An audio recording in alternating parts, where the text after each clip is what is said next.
बाद अपन जल्दी से स्टार्ट कर लेते हैं अपनी ऑर्गेनिक केमिस्ट्री का नया वाला चैप्टर। लेकिन उससे पहले आपकी एक थ्योरी मैं सॉल्व कर देती हूँ। आप लोगों ने मुझसे ये पूछा था कि मैम हमको पीडीएफ भी अवेलेबल हो सकते हैं क्या? बिल्कुल हो सकते हैं। मैं आपको यहाँ जो भी चैप्टर पढ़ाऊंगी वो और उसके अलावा बहुत सारे चैप्टर्स की पीडीएफ आपको मेरे टेलीग्राम चैनल के ऊपर मिल सकते हैं। आप वहां से उन्हें डाउनलोड कर सकते हैं। जो मेरा टेलीग्राम चैनल है SM क्लासेस का, मेरा अपना टेलीग्राम चैनल, आपको नीचे डिस्क्रिप्शन बॉक्स के अंदर उसका लिंक मिल जाएगा, वहां से उसको डाउनलोड कर लीजिएगा। स्टार्ट करते हैं हम लोग हमारा टॉपिक जो है आज पॉली हैलोजन डेरिवेटिव्स। आज जो हम लोग टॉपिक स्टार्ट कर रहे हैं वो है पॉली हैलोजन डेरिवेटिव्स। यानी हमें क्या करना है, अभी तक हमने केवल ये देखा था कि कार्बन के ऊपर अगर एक हैलोजन एटम हो तो उसके साथ अपन किस तरीके का नॉमेनक्लेचर यूज कर सकते हैं, किस तरीके से उसको अपन बनाने की विधियां देखते हैं। मेथड ऑफ प्रिपरेशन के साथ साथ केमिकल रिएक्शंस को अपन देख लेते हैं। फिजिकल प्रॉपर्टी अपन ने वहां पर उनकी चेक की थी। आज अपन एक से ज्यादा हैलोजन एटम्स लगाएंगे उसी कार्बन पे और उसके बाद में चेक करेंगे कि अब किस किस तरीके के काम हो सकते हैं। यानी क्या बात कर रहे हैं हम लोग कि हमारे पास ये जो कार्बन चेन है इसके ऊपर एक से ज्यादा हैलोजन एटम हमें देखने को मिले।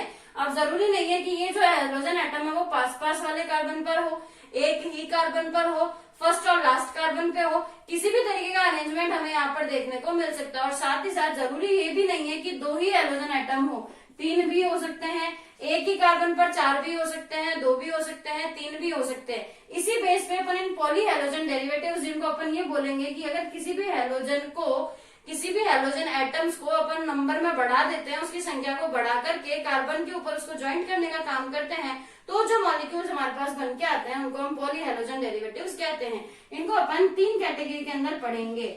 मोनो वाला तो अपन पढ़ चुके हैं, अब अपन पढ़ेंगे डाई हैलो डेरिवेटिव। यानी क्या करना है, दो हैलोजन एटम इस बार अपने को जोड़ने हैं। उसके अलावा अपन पढ़ेंगे यहाँ पर ट्राई हैलो डेरिवेटिव, तीन हैलोजन जोड़ दें, और टेट्रा हैलो डेरिवेटिव चार जोड़ दें। तो ये तीन तो अपने पास सिलेबस में है तो अपन इनको पढ़ेंगे। इसके अलावा अगर अपने पास पेंटा, हेक्सा, हेप्टा इस तरीके से भी आ सकते हैं, बट कंडीशन अप्लाई वो किसी एक ही कार्बन पर नहीं हो सकते। एक कार्बन की वैलेंसी अपने को पता है 4 होती है। 4 वैलेंसी के अंदर से 2 हैलोजन हो सकते हैं, 3 हैलोजन हो सकते हैं, चारों हैलोजन हो सकते हैं। पर ऐसी कोई कंडीशन नहीं आएगी कि एक कार्बन के ऊपर अपन 5 हैलोजन एटम को जोड़ सकते हैं। भाई उसके पास है ही नहीं जगह, कहाँ से लेगा? 4 वैलेंसी की जगह 4 अनपेयर्ड इलेक्ट्रॉन में 4 ही ले सकता है, तो 5वां वहां पर अपन नहीं जोड़ सकते। तो अपने को ये तीन हैलोजन डेरिवेटिव्स यहाँ पर पढ़ने हैं। सबसे पहले अपन बात करते हैं डाई हैलो डेरिवेटिव्स की। डाई हैलो डेरिवेटिव्स में क्या करना है, केवल एक और एक यानी कि 2 हैलोजन एटम अपने को यहाँ पर जोड़ने हैं। कंडीशन अप्लाइड, हैलोजन एटम जो है एक्स जो है आपका वो मस्ट बी सेम। आप अलग अलग हैलोजन एटम यहाँ पर काम में नहीं लोगे। पॉली हैलो जो डेरिवेटिव्स है उनके अंदर अपना एक केस अपने को ध्यान रखना है कि अपना जो हैलोजन एटम है वो मस्ट बी सेम होना चाहिए। अपन अलग तरीके के हैलोजन एटम्स यहाँ पर काम में नहीं ले सकते हैं। डाई हैलो डेरिवेटिव्स होते हैं उनको अपन 3 कैटेगरी के अंदर डिवाइड करते हैं। हमने ऑलरेडी इसको एक बार डिस्कस किया हुआ है नॉमेनक्लेचर के टाइम पे। अपन इसको एक बार फिर से डिस्कस कर रहे हैं। जैम डाई हैलाइड, विस डाई हैलाइड और अल्फा ओमेगा डाई हैलाइड, ये 3 तरीके के डाई हैलाइड्स अपने को यहाँ पर पढ़ने हैं। इनके लिए इनको बनाने की विधियां अपन देखेंगे, इनका नामकरण संस्कार अपन देखेंगे, और साथ ही साथ इनके लिए अपन की केमिकल प्रॉपर्टी और केमिकल रिएक्शंस की भी बात करने वाले हैं। बात करें अगर हम लोग डाई हैलो डेरिवेटिव्स की, तो इसके अंदर हमें क्या करना है, 2 हैलोजन एटम को जोड़ना है कार्बन के ऊपर। अब वो जो हैलोजन एटम है उनको अपन कार्बन की रेस्पेक्टिव पोजीशन कि कौन कौन से कार्बन के ऊपर अपन उस हैलोजन एटम को जोड़ा है, इसके बेस पे अपन उसको 3 कैटेगरी के अंदर डिवाइड कर सकते हैं। पहला है हमारा जेमिनल डाई हैलाइड, दूसरा है विसिनल डाई हैलाइड्स, तीसरा है अल्फा ओमेगा डाई हैलाइड्स। क्या करना है, जेमिनल के केस में both the ends on same carbon atom, यानी सेम कार्बन एटम के ऊपर हमारे हैलोजन एटम्स होंगे वो जुड़े हुए होंगे। जबकि अगर अपन विसिनल की बात करें तो यहाँ पर अलग अलग कार्बन के ऊपर ये हैलोजन एटम जुड़ा हुआ होगा।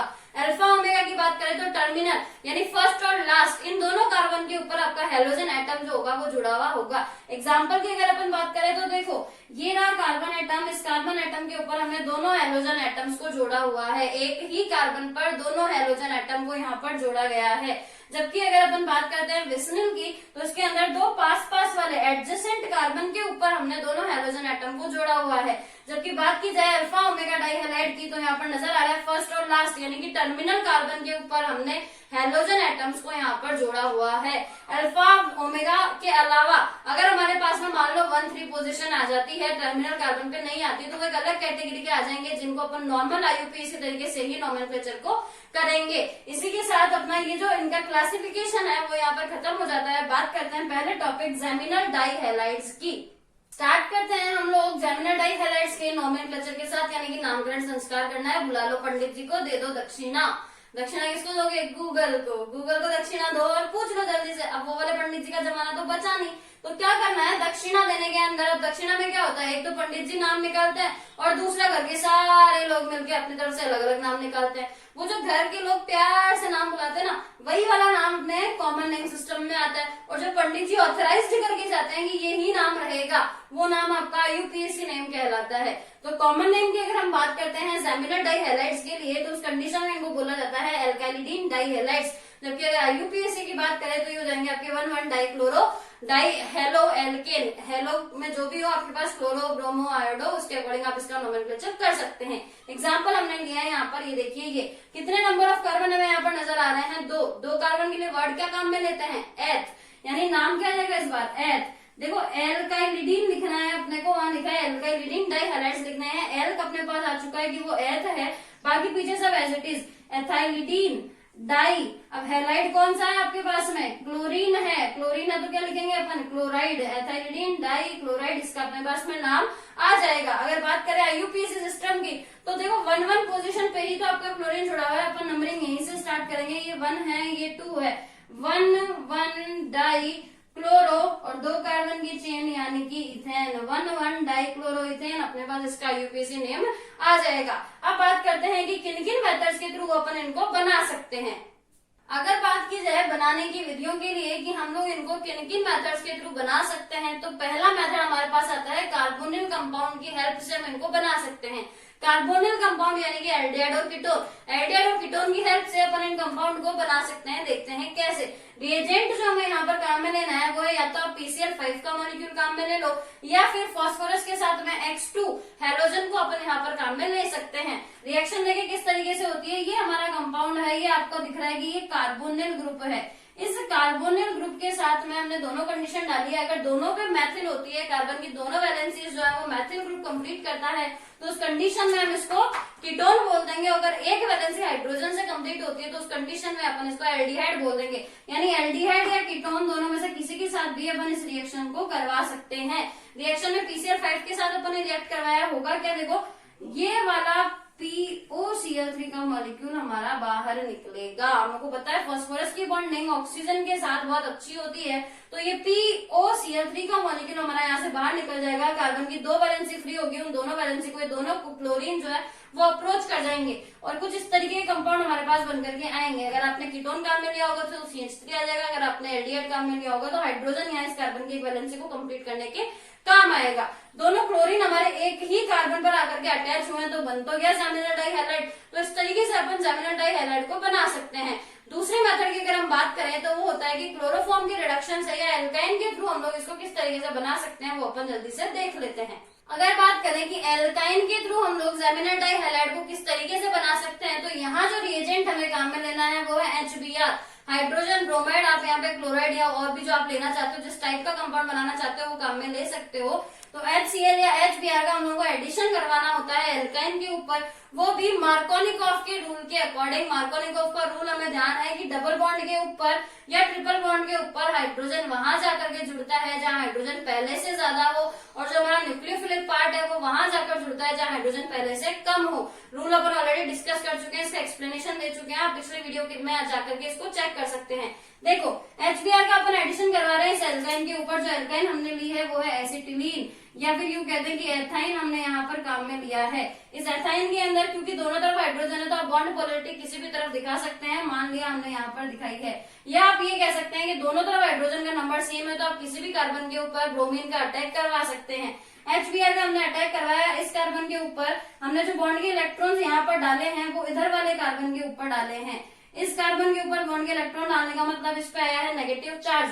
HBr के अंदर अपने को पता है कि ब्रोमीन बॉन्ड के इलेक्ट्रॉन लेकर के जाता है, यहाँ पर नेगेटिव चार्ज है तो H तो अप्रोच कर जाएगा इस कार्बन को, और ये जो ब्रोमीन है वो अप्रोच कर जाएगा आपका इस कार्बन को। ये कंपाउंड हमारे पास बनकर के आता है। गौर से देखो, डबल बॉन्ड है दोनों पे और एक सब्स्टिट्यूशन आ रहा है, 2 कार्बन एक डबल बॉन्ड, और जिस कार्बन से डबल बॉन्ड है उसी पे कोई सब्स्टिट्यूशन कहलाता है आपका वाइनिल कार्बन। तो ये हो गया आपका वाइनिलिक, क्योंकि ब्रोमीन जुड़ा हुआ है तो अपन बोल देंगे ब्रोमाइड। वाइनिलिक ब्रोमाइड हमारे पास यहाँ पर बनकर के आ जाता है, या वाइनिल ब्रोमाइड कंपाउंड हमारे पास यहाँ पर बनकर के आ जाता है। इसके ऊपर फिर से HBr का अटैक करा है तो मार्कोनिकोव का नियम क्या कहता है, जहां पहले ब्रोमीन जुड़ा था वहीं जाकर के जुड़ेगा। इसीलिए इस कार्बन के ऊपर हमने फिर से ब्रोमीन का अटैक करवाया है और इस कार्बन पे हमने हाइड्रोजन का अटैक करवाया है। दूसरा आप ऐसे भी देख सकते हैं कि ब्रोमीन के पास उसका लॉन पेयर है, ये लॉन पेयर के इलेक्ट्रॉन यहाँ, ये डबल बॉन्ड के इलेक्ट्रॉन यहाँ। तो नेगेटिव चार्ज तो आपका हर हाल में पहले कार्बन पर ही आना है। इस कार्बन पर नेगेटिव चार्ज आने के बाद ना आपका अप्रोच कर जाता है हाइड्रोजन इस कार्बन को, और ब्रोमीन अपना वापस से अटैच हो जाता है सेम कार्बन पे।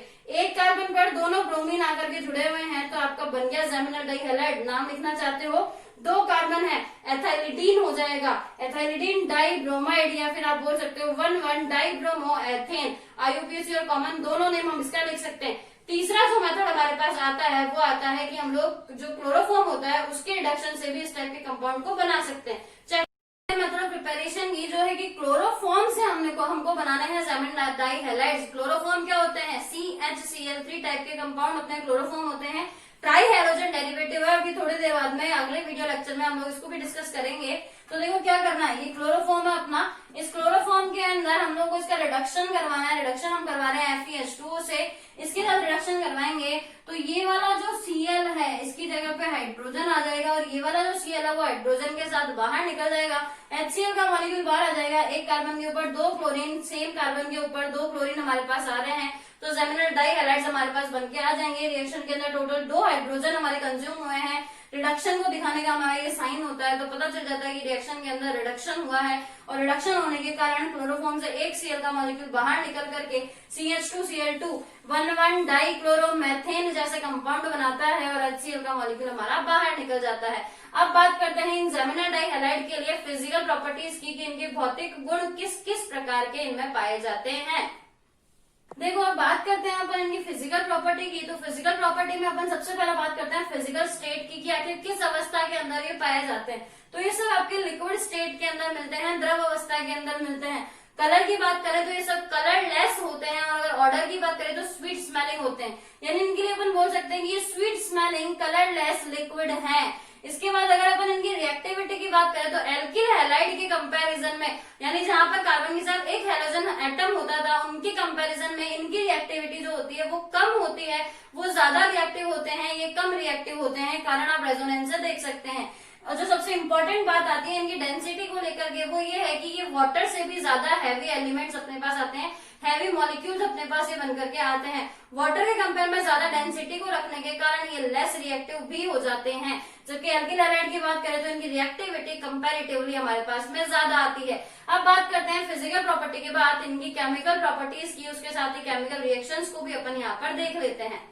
अब बात शुरू करते हैं अपन लोग केमिकल रिएक्शन से। केमिकल रिएक्शन के अंदर अपन पहली रिएक्शन देख रहे हैं जिंक डस्ट के साथ में, जिंक धूल के साथ अपन इनकी रिएक्शन करवा रहे हैं। तो देखो क्या होगा, हमने 2 मॉलिक्यूल काम में लिए हैं हमारे जेमिनल डाइहैलाइड्स के। इसके अंदर से ये देखो Zn को काम में लिया है, अपन जानते हैं कि Zn बाईवैलेंट होता है, इसीलिए हमने 2 Zn मेटल के यहाँ पे मॉलिक्यूल काम में लिए हैं, ये Br और ये Br, एक जिंक के साथ, ये वाला Br और ये वाला Br दूसरे जिंक के साथ। 2 ZnBr2 हमारे यहाँ पर बाहर हो जाएगा। इस कार्बन की 2 वैलेंसी फ्री, इस कार्बन की दोनों वैलेंसी फ्री, दोनों आपस में डबल बॉन्ड के साथ कनेक्ट हो जाएगी। ये डबल बॉन्ड के साथ कनेक्ट हो रही है, इसका मतलब हमारे पास बन करके आ रही है हायर एल्कीन्स। एल्कीन इस रिएक्शन के अंदर बन रही है, और जितने नंबर का हमने रिएजेंट काम में लिया है उससे दुगने कार्बन का मिल रहा है, इसीलिए हमने बोला है कि हायर एल्कीन्स अपने को यहाँ पर देखने को मिल रही है। तो जिंक डस्ट के साथ रिएक्शन करवाने पे एल्कीन्स बनती है, सेम मॉलिक्यूल हम काम में लेते हैं, ZnBr2 का मॉलिक्यूल बाहर निकालते हैं।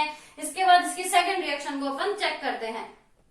अगली रिएक्शन स्टार्ट करते हैं एक्वस बेस जलीय क्षारों के साथ हम लोग अभिक्रिया करवाते हैं। हमें पता है कि एक्वस बेस के साथ जो रिएक्शन होती है वो सब्स्टिट्यूशन, यानी कि प्रतिस्थापन अभिक्रियाएं होती है। प्रतिस्थापन अभिक्रिया करवाना है एक्वस बेस के अंदर, ये जो OH है वो रिप्लेस करेगा आपके Cl को, यानी यहाँ से इस K के साथ में ये Cl का मॉलिक्यूल बाहर निकलेगा तो 2 KCl के मॉलिक्यूल तो हमारे निकल जाएंगे बाहर, दोनों Cl रिप्लेस हो जाएंगे इस OH के साथ में, और एक कार्बन के ऊपर 2 OH हमारे पास आएंगे, एक कार्बन पे 2 हाइड्रोक्साइड आयन स्टेबल नहीं होते हैं, तो यहाँ से आपका H2O का मॉलिक्यूल, ये H2O का मॉलिक्यूल बाहर निकल जाएगा, और इस H2O के मॉलिक्यूल के बाहर निकलने के कारण यहाँ पे हमारे पास में कार्बोनिल कंपाउंड्स बन करके आएंगे, जो हमारे पास यहाँ बन के आ रहा है वो एक एल्डिहाइड है। तो यानी कि अगर अपन एक्वस बेस के साथ जेमिनल डाइहैलाइड्स को रिएक्ट करवाते हैं तो हमारे पास में कार्बोनिल कंपाउंड्स बन करके आते हैं। अगर एक्वस बेस की जगह, जलीय क्षारों की जगह हम लोग एल्कोहलिक बेस को काम में ले लें, एल्कोहलिक क्षारों को काम में ले लें, तो सब्स्टिट्यूशन के बजाय रिएक्शन हो जाती है एलिमिनेशन रिएक्शन, विलोपन अभिक्रिया यहाँ पर होती है। ये हमने काम में लिया एल्कोहलिक KOH को हीट कर रहे हैं, यहाँ से ये Cl का मॉलिक्यूल और इस कार्बन का एक हाइड्रोजन HCl का मॉलिक्यूल हमारा बाहर निकलता है, और हमें पता है रिएक्शन एलिमिनेशन हम पढ़ चुके हैं, KCl का मॉलिक्यूल और ये वाला जो OH है वो इस H को एब्स्ट्रैक्ट करके H2O को बाहर निकालता है।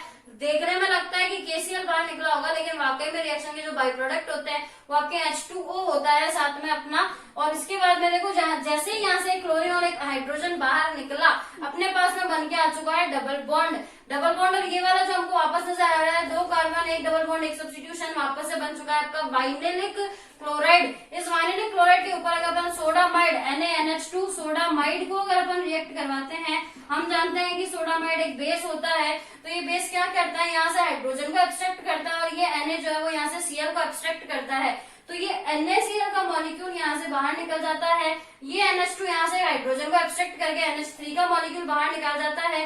दोनों कार्बन की एक एक वैलेंसी फ्री होने के कारण ट्रिपल बॉन्ड बन के आता है, यानी इस रिएक्शन के अंदर हमारे पास में एल्काइंस बन करके आती हैं। एल्कोहलिक बेस काम में लिया था तब कार्बोनिल कंपाउंड बने थे, और अगर एक्वस बेस काम में लिया था तो कार्बोनिल कंपाउंड बने थे, और अगर एल्कोहलिक बेस काम में ले लेते हैं तो एल्काइंस हमारे पास एज ए प्रोडक्ट बन करके आती है। अगली रिएक्शन देखते हैं।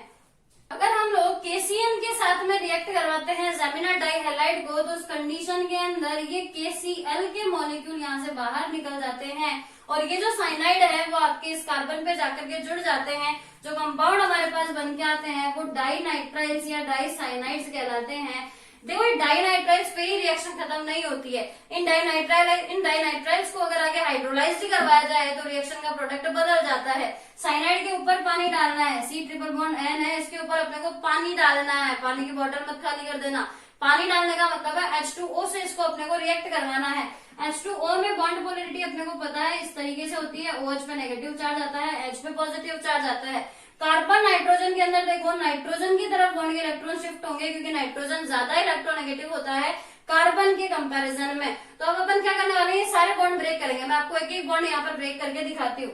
सबसे पहला बॉन्ड अगर अपन ब्रेक करते हैं तो C डबल बॉन्ड N हो जाएगा, N को आपका H अप्रोच कर जाएगा और O के ऊपर आपका ये OH जुड़ जाएगा इस कार्बन के ऊपर। अपने ऑलरेडी इस कार्बन की एक वैलेंसी कनेक्टेड है, यहाँ पर ये ध्यान रखना मैंने वैलेंसी फ्री नहीं छोड़ी है, कार्बन के साथ कनेक्टेड है, उसको भी अपन नहीं छेड़ रहे हैं। देखो ये आ चुका अपने पास में पहला कंपाउंड। वापस से अपन ये दूसरा वाला डबल बॉन्ड भी तोड़ देते हैं। दूसरा डबल बॉन्ड तोड़ा तो उस कंडीशन में क्या होगा, N को फिर से H मिल जाएगा, C को वापस से OH मिल जाएगा। एक कार्बन पे 2 OH अनस्टेबल होंगे, H2O का मॉलिक्यूल यहाँ से बाहर निकलेगा, और H2O का मॉलिक्यूल बाहर निकलने से क्या होगा, इस बार इस कार्बन के ऊपर C double bond O group आपका कार्बोनिल कंपाउंड यहाँ पर बचा रह जाएगा, और यहाँ पे आपका NH2 यहाँ पर भी अपने पास में प्रेजेंट है। इसके ऊपर अपन फिर से अटैक करवाते हैं इसी H2O के मॉलिक्यूल का, और H2O के मॉलिक्यूल को अप्रोच करवाने से क्या होगा, ये बॉन्ड फिर से यहाँ से ब्रेक होगा। NH2 को तो आपका H मिल जाएगा और यहाँ पर आपका OH आ जाएगा, तो यहाँ से NH3 का मॉलिक्यूल आपका बन करके आएगा। इस कंडीशन में देखो यहाँ पर हमने वापस एक H2O का मॉलिक्यूल बाहर निकाला, और जो कंपाउंड हमारे पास बन करके आया है वो है C डबल बॉन्ड O, यहाँ पर OH है, और इसके साथ हमने ये NH3 को यहाँ पर जोड़ा हुआ है। ये कंपाउंड हमारे पास बन करके आया है, तो हम देख रहे हैं एसिड बन चुका है। इसकी कार्बन की एक वैलेंसी कहाँ से जुड़ी हुई है, इस CH ग्रुप से जुड़ी हुई है। ये इस साइनाइड के साथ करा, यही काम अपन लोग इस साइनाइड के साथ भी करेंगे, और ऑन हाइड्रोलाइसिस हमारे पास में डाई कार्बोक्सिलिक एसिड जैसे कंपाउंड बन करके आएंगे। एक बार उसके मैकेनिज्म को अपन लोग फिर से चेक करते हैं। ये जो डाइनाइट्राइल्स हमारे पास बनकर के आए थे, इनका हम हाइड्रोलाइसिस करवा रहे हैं, इनके ऊपर अपन पानी डाल रहे हैं। पानी डालने का प्रोसेस मैं आपको समझा चुकी हूँ, यहाँ फिर से लिखा गया है नाइट्राइल पे बॉन्ड की इलेक्ट्रोनेगेटिविटी, वाटर मॉलिक्यूल पे बॉन्ड की इलेक्ट्रोनेगेटिविटी, फाइनली एसिड बन के आएगा, अमोनिया का मॉलिक्यूल बाहर निकलेगा। रिएक्शन में देखो हमने 3 H2O के मॉलिक्यूल काम में लिए, लेकिन एक H2O का मॉलिक्यूल इस स्टेप के अंदर हमने बाहर भी निकाला है, तो ओवरऑल केवल 2 H2O के मॉलिक्यूल हमारे यहाँ पर कंज्यूम हुए हैं। एक साइनाइड के लिए 2 H2O, तो 2 साइनाइड के लिए आपके 4 H2O के मॉलिक्यूल कंज्यूम होंगे, 2 NH3 के मॉलिक्यूल बाहर निकलेंगे, डाई कार्बोक्सिलिक एसिड आपके पास बनकर के आएंगे। इन डाई कार्बोक्सिलिक एसिड को अगर हीट करवाया जाए तो यहाँ से ये CO2 का मॉलिक्यूल हमारा बाहर निकल जाता है, ये हाइड्रोजन इस कार्बन से कनेक्ट हो जाएगा और आपके पास में एसिड बनकर के आएंगे। प्रोपियोनिक एसिड हमारे पास यहाँ पर बनकर के आया है, CO2 गैस यहाँ पर बाहर निकल गई है। यानी कि अगर हम लोग KCN के साथ में जेमिना डाइहैलाइड को रिएक्ट करवाते हैं तो हमारे पास as a final product acid बन करके आते हैं। इसी के साथ हमारे जेमिना डाइहैलाइड यहाँ पर कंप्लीट हो जाते हैं। हमने इनके लिए नामकरण संस्कार पढ़ लिया, बनाने की विधियां पढ़ ली, इनके भौतिक गुणों को पढ़ लिया और इनकी रासायनिक विधियों को भी हम पढ़ चुके हैं। कल के वीडियो लेक्चर में हम लोग डिस्कस करेंगे विसिनेट डाइहैलाइड्स को, उनके लिए भी ये सारी चीजें हम लोग फिक्स करेंगे कि किस तरीके से उनको बनाया जाता है, किस तरीके से उनका नामकरण संस्कार किया जाता है, क्या क्या उनकी रासायनिक अभिक्रियाएं हैं और किन किन भौतिक गुणों को वो रखते हैं। चैनल का जो लिंक है वो आपको नीचे डिस्क्रिप्शन बॉक्स के अंदर मिल जाएगा, वहां से आप PDF को डाउनलोड करके आराम से उसकी स्टडी कर लीजिए। आप मेरे वीडियो को कीजिए लाइक, शेयर, कमेंट, चैनल को कीजिए सब्सक्राइब। तब तक के लिए कीप स्टडी।